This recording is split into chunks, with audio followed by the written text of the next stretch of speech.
Bharat Ratna doctor Bhimrao Ambedkar को कोटि कोटि नमन। ये कार्यक्रम डॉक्टर भीमराव अंबेडकर के जीवन पर आधारित है, जहां भारत की जनता के प्रति उनके योगदानों को पूरी सजगता से चित्रित और रेखांकित करने का प्रयास है। कार्यक्रम में दिखाई गई घटनाएं लब्ध प्रतिष्ठ पुस्तकों से ली गई हैं। इस कार्यक्रम के जरिए चैनल की ओर से एक विश्वसनीय, सजग और सकारात्मक प्रयास है कि डॉक्टर बाबा साहेब भीमराव अंबेडकर के जीवन की संघर्ष यात्रा एवं गौरव गाथा पूरे आदर के साथ घर घर पहुंचे और उनके योगदानों से सभी संपूर्णता में परिचित और आह्लादित हों। जल्दी उतारो ये कपड़ा। हम आप ही की जान के छोटे लोग हैं। हमारे बच्चे बहुत दिनों से भूखे प्यासे हैं, इसलिए ऐसा किया।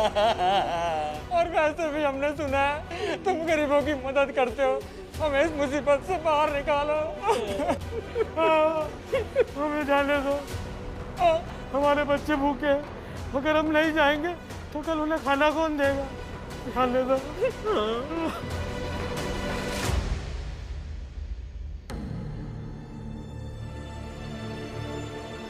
छोकू काका का तो कुछ पता नहीं कब क्या करते हैं। वो तीनों कहाँ गए होंगे, इसका अंदाजा लगाने से अच्छा है कि आप अपना काम कीजिए। सही कह रही है दीदी, जब वो आएंगे ना तब पूछ लीजिएगा उनसे कि वो कहाँ गए थे। पूछेंगे ना तो वो चिल्लाने लगेंगे, और उनके साथ वो हितेश काका और जनार्दन काका भी तो है। और तो चिल्लाने दीजिए, लेकिन ये पत्नी है तो इनका धर्म है सवाल करना।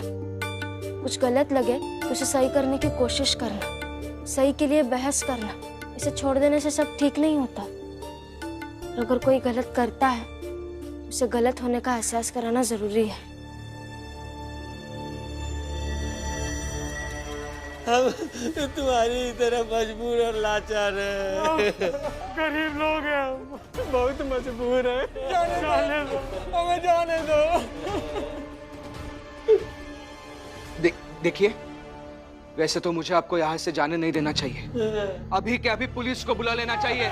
लेकिन लेकिन लेकिन मेरी बात सुनिए, आपकी वजह से हमारा ज्यादा कुछ नुकसान नहीं हुआ है, इसलिए जाने देता हूँ। लेकिन उससे पहले खड़े हो जाइए आप सब लोग, दूर हटिए। ये सारे पेपर के बंडल जैसे थे वैसे उस टेबल पर रखना होगा। चलो चलो जल्दी।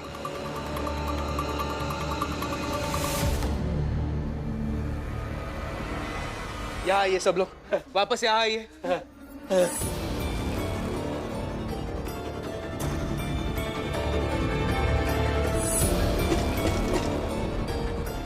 लगता है काम हो गया। आइए।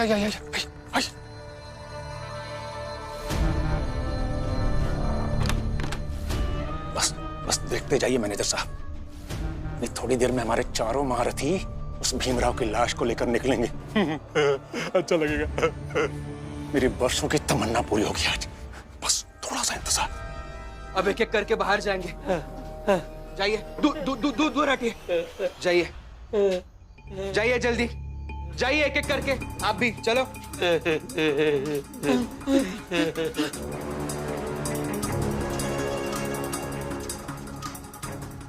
जाइए, लेकिन यहां से तुरंत बाहर जाना। जाइए जल्दी।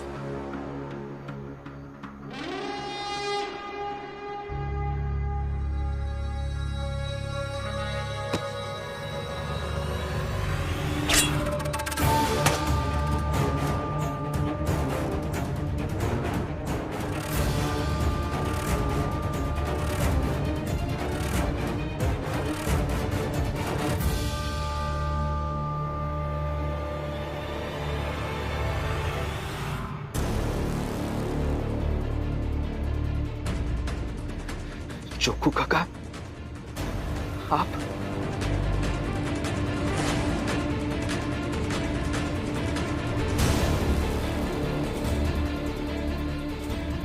इसका मतलब ये जनार्दन काका, मनोहर काका और हितेश काका होंगे।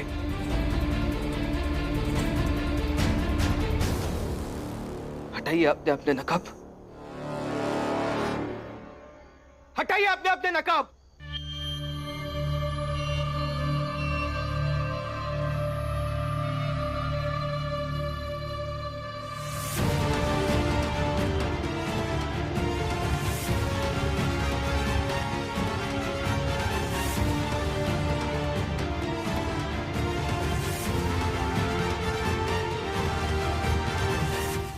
आप सब आए मुझे परेशान करने,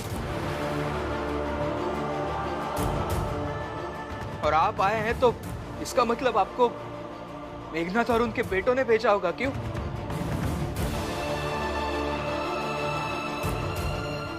तभी मैं तब से सोच रहा हूं कि जो दो लोग सुबह सुबह पेपर के बंडल लेने आते हैं वो आज आए क्यों नहीं।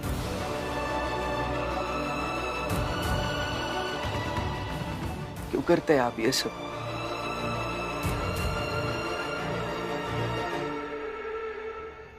एक नंबर के बेवकूफ हैं चारों।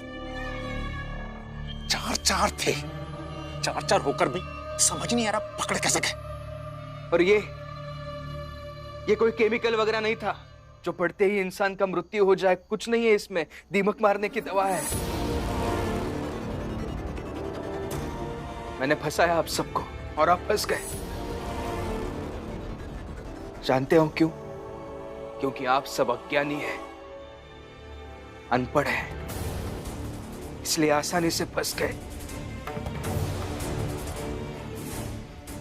और उस मेघनाथ की बातों में भी फंस गए क्योंकि आप सब अज्ञानी हैं, अनपढ़ हैं, और मुझे परेशान करने चले आए।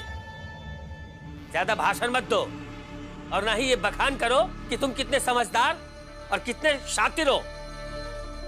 अब टाइम का थाना पहुंचाएगा ना, चल थाना पहुंचा दे। अच्छा ही है, तुम शांति से दूर रह पाओगे।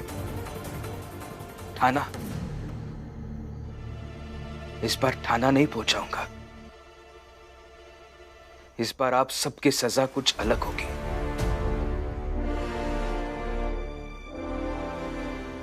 क्या करने वाला है ये भीमराव? कहीं हम सबको फंसाने वाला तो नहीं है ये? चुप कर, मैं साथ में खड़ा हूं फिर भी डर लग रहा तुझे? बेवकूफ। अरे कुछ नहीं करेगा ये भीमराव, जो करेगा मैं देख लूंगा। जाइए, अभी यहां से आप सब लोग चाल वापस जाइए। रोज सुबह और शाम को मुझे चाल से आते जाते देखिएगा। यही सजा होगी आप लोगों की। शायद मुझे आते जाते देखकर आपको अपनी गलती का एहसास हो जाए, शर्म आ जाए और आप सब सुधर जाए।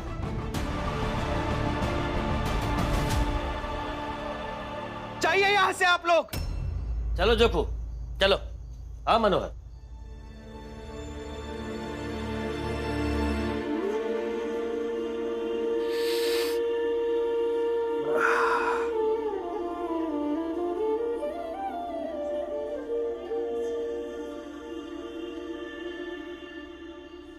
ये प्लान भी फेल हो गया, कुछ और सोचना पड़ेगा।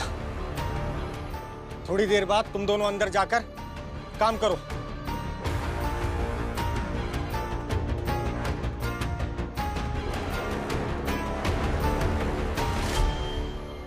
बड़ा शातिर है ये भीमराव, हमेशा कुछ ना कुछ उल्टा कर ही देता है।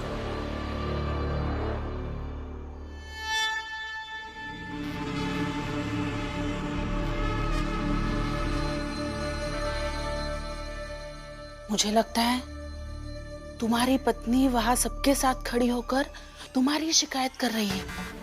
देखो। और यकीन मानो आनंद, ये रमा जब भी करुणा और लक्ष्मी से बात करती है ना, तो इन दोनों के दिमाग में आग लग जाती है और फिर ये दोनों आकर हमसे लड़ती है।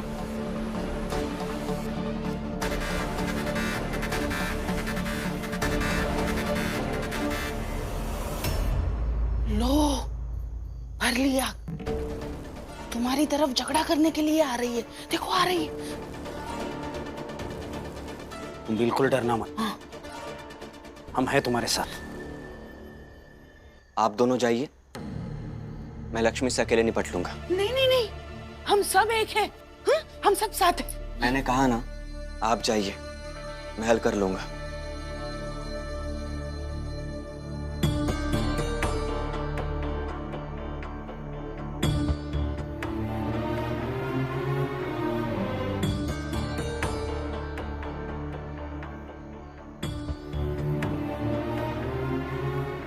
अरे चलो यहां से। अरे हाथ छोड़िए, क्या कर रहे हैं आप?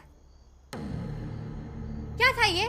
बस, अब कुछ नहीं बोलोगी, सिर्फ मेरी सुनोगी।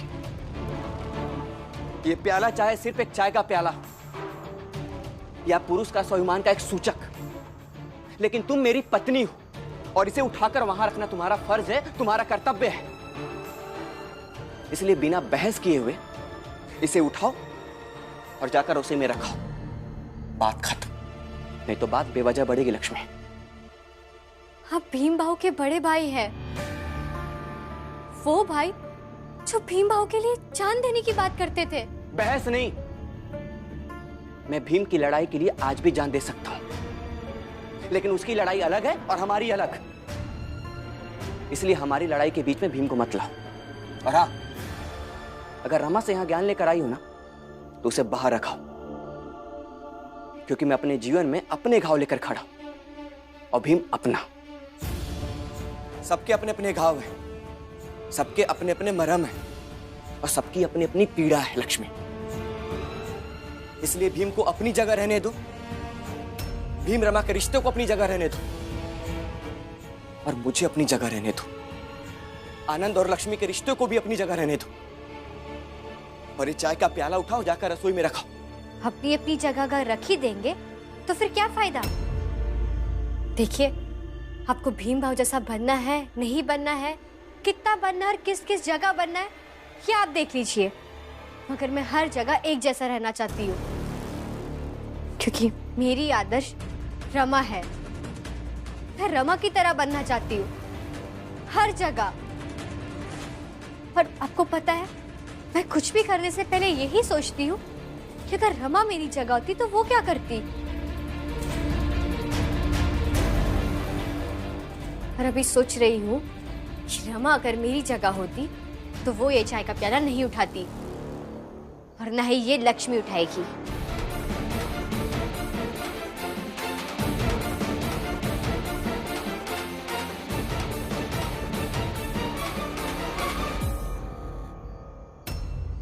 लक्ष्मी, तुम यहां से ऐसे नहीं जा सकती। अगर तुम ऐसे जाओगी तो ठीक नहीं होगा, बता रहा हूं मैं। चाहे जो हो जाए, पति बनकर जो कहेंगे मैं सब कर सकती हूँ, मगर एक मर्द के अभिमान से भरे होकर कुछ कहेंगे तो मैं नहीं कर पाऊंगी। छोड़िए, छोड़िए मेरा हाथ।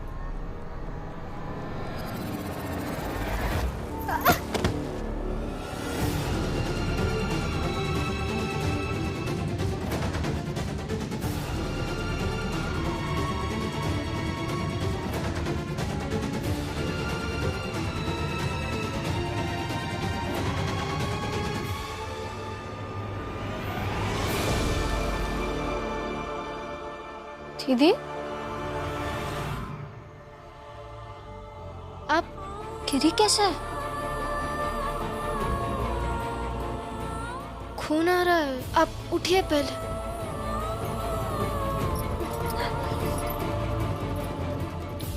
मैं दवाई लेकर आती हूँ, आप बैठिए।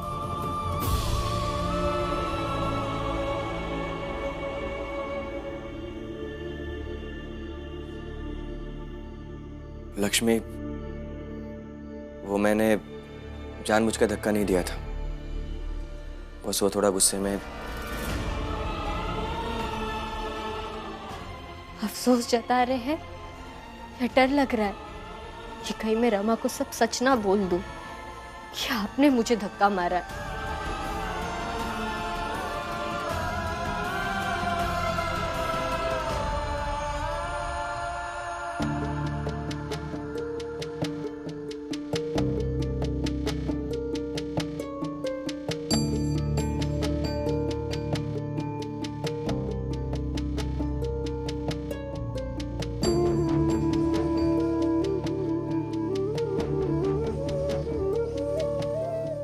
क्या हुआ हाथ में? अरे काम करते करते बेचारे का हाथ कट गया होगा। क्यों भीमराव? आज भी आप गिनकर बताएंगे या नहीं कि कितने बंडल हैं? बताइए, आग्रह करता हूं आपसे, अपना काम ईमानदारी से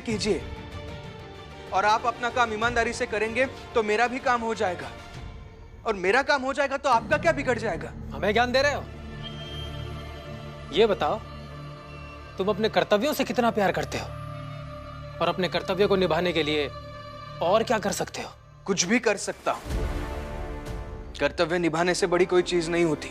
ठीक है, फिर परीक्षा दो।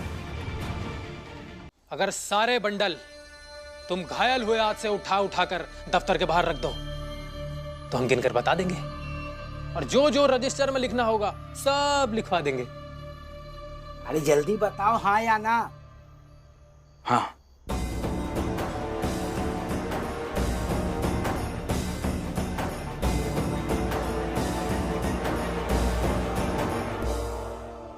अरे ओ भीमराव, अरे इस हाथ से तो कोई भी उठा लेगा। अगर दम है तो इस हाथ से उठा के बताओ।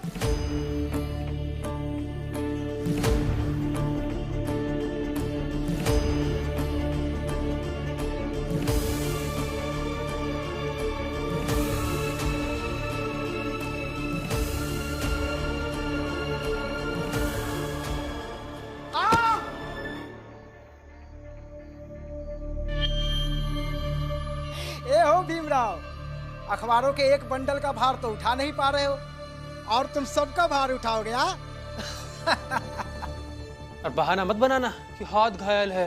तुम्हारी भाषा में कहें तो घायल तो तुम सब हो, और ऐसे घायलों से उम्मीद करना छोड़ दो कि अपने अच्छे भविष्य का वजन उठा पाएंगे।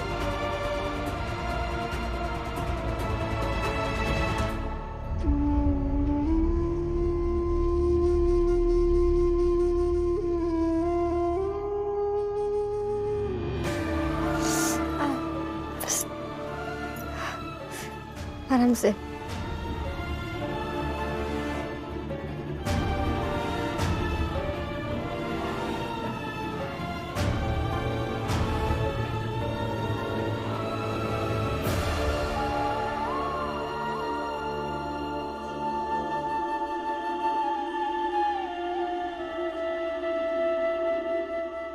आप गिरे कैसे?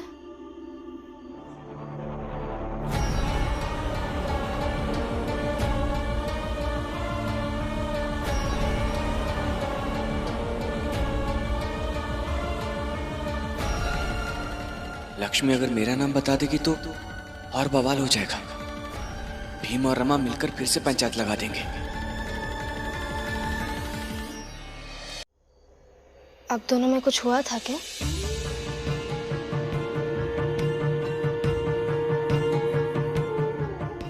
अरे नहीं, वो मैं लड़खड़ा के गिर गई। हम दोनों में क्या होगा?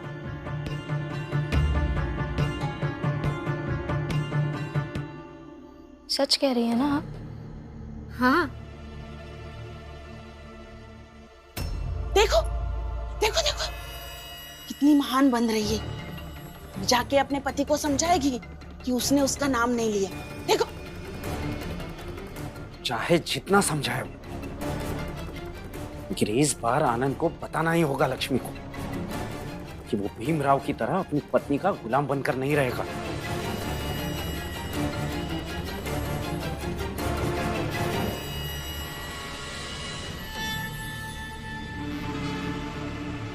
तो भीमराव, तुमसे नहीं होगा। फिर आज के बाद मत कहना कि तुम्हें अपने कर्तव्यों से बहुत प्यार है, और दोबारा मत कहना कि तुम लड़के जीतोगे। अरे जो बंडल नहीं उठा पा रहा है वो लड़ाई जीतेगा। लड़ाई अभी खत्म नहीं हुई है, और आपकी ये शर्त मेरी आपसे जो लड़ाई है उसका बस एक हिस्सा है। मैं ये लड़ाई जरूर जीतूंगा।